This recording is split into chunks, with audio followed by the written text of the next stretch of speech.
Captain Courage here, and I'm about to head out to the I.S.G.O.D Walk for Hope event. So I'm ready. I got my gauntlet ready, and I'm going to be taking some waters with me because you got to stay hydrated, especially in this Texas heat. All right, let's do this.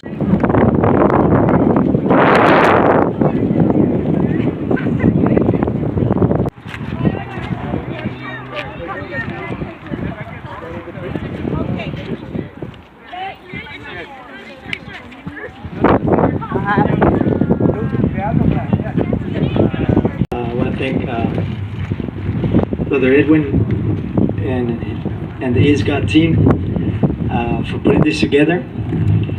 So today is September 2021. We're in the U.S. and we are commemorating the 20th year anniversary of the worst terrorist attack in U.S. soil, where almost 3,000 people's lives were lost, and many families were left desolate. Now, my aim this evening is not to get political or anything like that, but to present you a hope, since I don't know if you know, but we're a church, right? Hope that it's only found in Jesus Christ.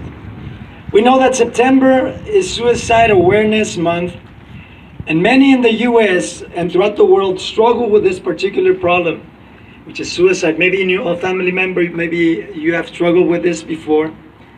I'm here to tell you that life can change if you would make choices that will lead you in the right path. Now, for some listening this evening, being here is the first step in the right direction. The definition, let me talk to you about price real quick. The definition of price is the amount of money given or said as a consideration for the sale of a specific thing. The cost at which something is obtained. Now, someone said that the price of freedom has always been blood, and that is true. God sent His Son, Jesus Christ, to die on the cross for us. He shed His blood that we may be set free. We have been bought, all humanity. The Bible tells us in 1 Peter 1, 18 and 19, knowing that you were not redeemed with corruptible things like silver or gold, but with the precious blood of Christ. The word redeemed means to free from what distresses or harms. Very interesting. To free from what distresses or harms, to free from captivity by payment. And this is why we have hope in the world that we live in. Don't let this event just be a reminder of the hopelessness that this world has to offer. I want you to leave this place with an awareness that your life can change and never be the same again. You came here for a purpose, yes, to walk, to commemorate, to celebrate, or not celebrate, right? Just commemorate this day and this awareness of suicide. But let me tell you, Jesus Christ is the only one who can set you free and can help you tonight, this evening. So, having said all this, we're going to pray for this event.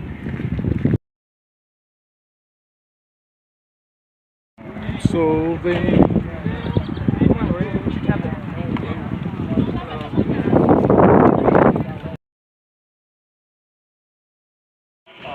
a little Christmas story. And it goes like this. I found a mother that found his daughter sitting next to the family Christmas tree. And there was no presents under the tree. And she was crying. The mother went and hugged her daughter and told her, don't worry, mija. You're going to get some presents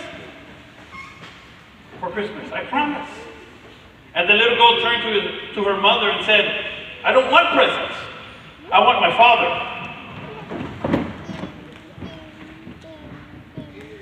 My name is Orlando Salinas. I am the founder of the Choose the Change Foundation, and I'm on a mission to restore families by inspiring, challenging, and equipping men to become the fathers and husbands and leaders that we have been called to be.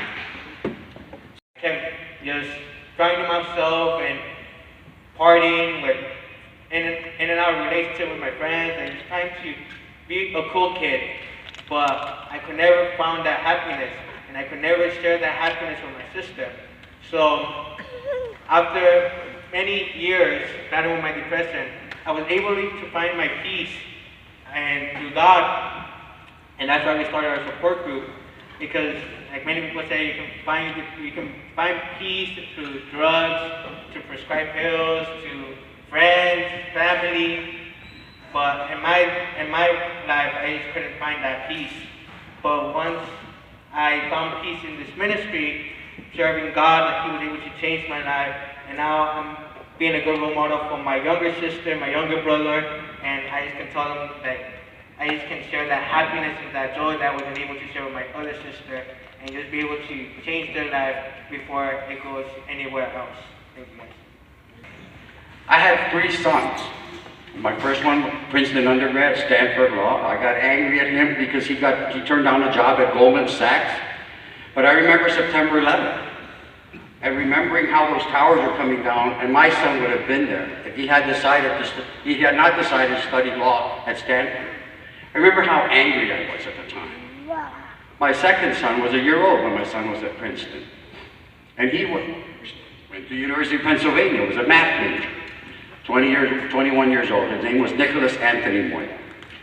Nicholas Anthony grew up in a neighborhood of the western suburbs of Philadelphia called Villanova. Very affluent area, beautiful area, nice people, gorgeous place to live. Nicky was a good kid, a great kid. He was a dynamic kid, handsome, beautiful, just really good guy. You know, he was the drum corps leader, he was the speaker, he was the only Chicano, he was the first Mexican-American prior of a Jewish fraternity, you know.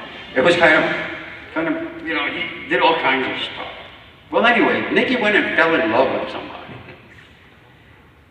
And in the process of that, we all saw what was going on. I mean, no one really approved of the relationship, and nobody really said anything.